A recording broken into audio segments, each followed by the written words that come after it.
All right, higher for longer, right? That is the reality and the consensus of what we're looking at with interest rates.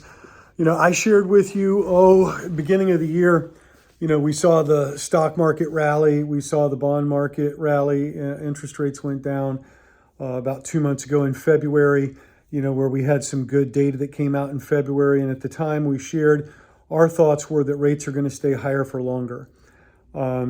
People were betting on and hoping for a rate cut, at that time in March. And then realistically, or at the very least May. And what we saw is last week, the jobs numbers, came in at over 300,000. Unemployment ticked down to, I think, 3.8%. Interestingly enough, the jobs were primarily in healthcare, government, and construction. And, I tell you what, the administration is not doing us any favor with the CHIPS Act, the Inflation Reduction Act. What they're doing is they're spending more money. They're hiring more people for government positions.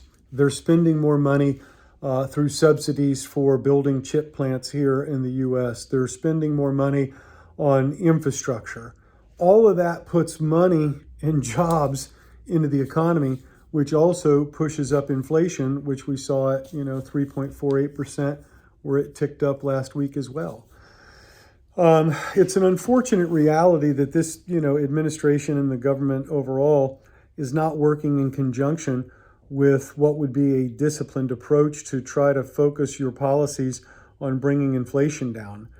As a result of that, as I shared before, you would expect, and we're going to expect, that interest rates will stay higher for longer. So that affects, where properties are that we're underwriting, that the numbers don't work a lot of times because of the disciplined approach that we stick with, and the interest rate's too high, the return's too low, the risk is too great. That's a part of a reality that we face. There's continued pressure in the marketplace because of elevated interest rates, both on companies and on real estate. Now people are projecting or hoping for, and again, hope is probably a better word, that interest rate cuts would take place at the June meeting. Before it was like May.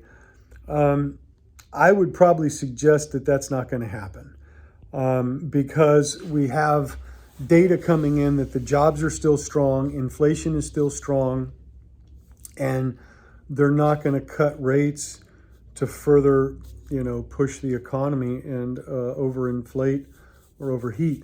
Now, that being said, unfortunately, again, I come back to the leadership of the Biden administration. They're not doing anything that's favorable. The only tool that the Fed is working with is just the interest rate of the overnight funds rate. So that's a very tough place to be. And, it's unfortunate for us. So, again, I would recommend that you think about and look at and understand also government policy as it affects the economy, because when they restrict fuel exploration or fuel production in this country, when they restrict elements of fuel for green initiatives, when they provide funds for infrastructure and the creation of chip plants, all of those are contrary to the goal of lower inflation, because you have higher costs for fuel, which is a big driver. You have more money in the system through the jobs that are being created. And this is just not the best moment in time for it. Now, again, I'm not just picking on the Biden administration. There's plenty of, both of the Republican and Democratic leaderships in the House and Senate, spending money in the budget, that money that the country doesn't have, where it causes us to have to issue more treasuries to pay for it. And then that also puts pressure on interest rates as well. So, you have this concoction or cacophony, a perfect storm of, bad policy driven by ideology. You have the reality of what we're dealing with in this country. And then, what that means for you and I as investors is the interest rates are going to stay higher for longer. And that's what I said in the beginning of the year, and I'd echo that now.